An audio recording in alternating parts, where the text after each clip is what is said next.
Hi hello എല്ലാവർക്കും സുഖമല്ലേ? ഇന്ന് നമുക്ക് ചനാ മസാലക്കറി ഉണ്ടാക്കാം, അല്ലെങ്കിൽ ചോലെ മസാല എന്ന് പറയും.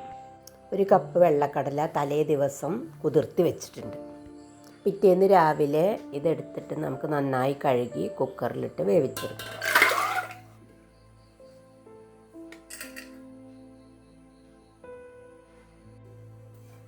ഒരു ടീസ്പൂൺ ഉപ്പ് ചേർത്ത് കടല വേവിച്ചെടുക്കാം. 4 വിസിൽ വരുത്തിയാണ് വേവിച്ചെടുത്തത്.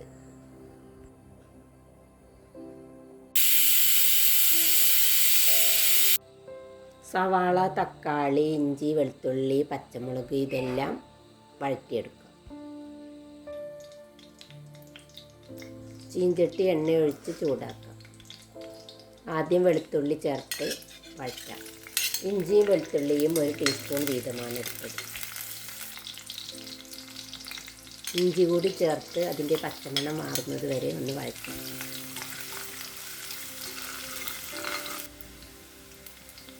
പച്ചമുളക് ഇട്ട് കൊടുത്തിട്ടുണ്ട്.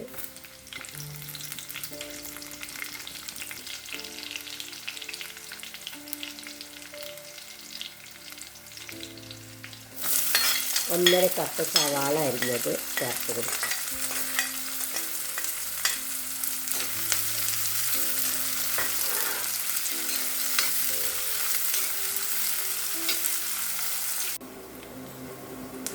സവാള വാടിക്കിട്ടിയിട്ടുണ്ട്.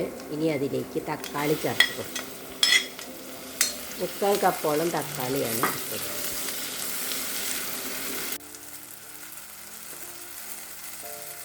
ഒരു ടീസ്പൂൺ മഞ്ഞൾപ്പൊടി ചേർത്ത് കൊടുക്കും.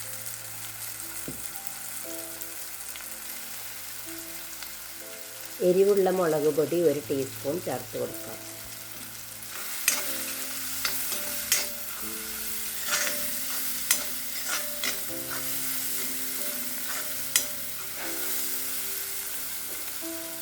ഇതിലെ മെയിൻ ഇൻഗ്രീഡിയൻ്റായ ചനാ മസാല 2 ടേബിൾ സ്പൂൺ എടുക്കുക. എന്നിട്ട് അല്പം ചൂടുവെള്ളത്തിൽ ഈ പൊടി കലക്കിയെടുക്കണം.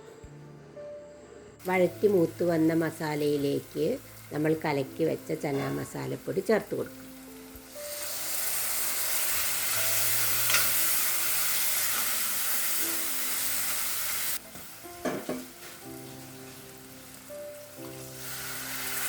നന്നായി വഴറ്റി യോജിപ്പിച്ചെടുക്കണം.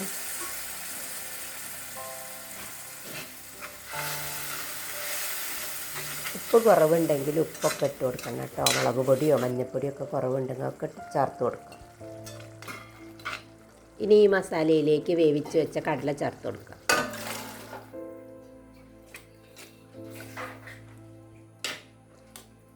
കൊഴുപ്പ് കൂട്ടുന്നതിനായി 1/4 കപ്പ് വേവിച്ച കടല എടുത്ത് നമുക്ക് മിക്സിയുടെ ജാറിലിട്ട് അരച്ചെടുക്കാം.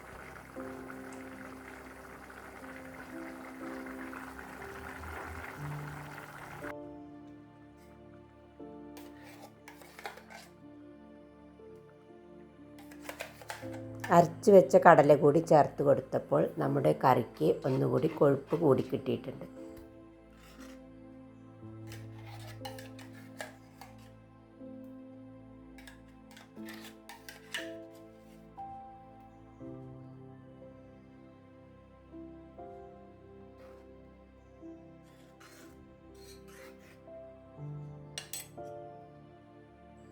കറിവേപ്പില തന്നെ ഇടയ്ക്ക് ഇടാറുണ്ട് കേട്ടോ. ഇന്നിപ്പോൾ ഏതായാലും കറിവേപ്പില ഇട്ടിട്ടില്ല.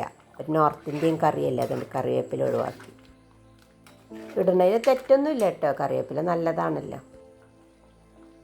ഇനി അല്പം മല്ലിച്ചപ്പ് ചേർത്ത് കൊടുക്കാം.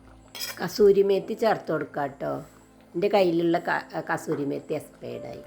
എനിക്ക് ഈ കറിക്ക് നമ്മുടെ ഗരം മസാലയുടെയും കുറച്ച് ചാട്ട് മസാലേൻ്റെയൊക്കെ രുചിയാണ് കിട്ടുക. എനിക്ക് നല്ല ഇഷ്ടമാണ് ഈ കറി. ഉണ്ടാക്കി നോക്കാത്തവരൊക്കെ ഉണ്ടാക്കി നോക്കി സ്വാദറിയൂ. Okay bye. സപ്പോർട്ട് ചെയ്യണേ.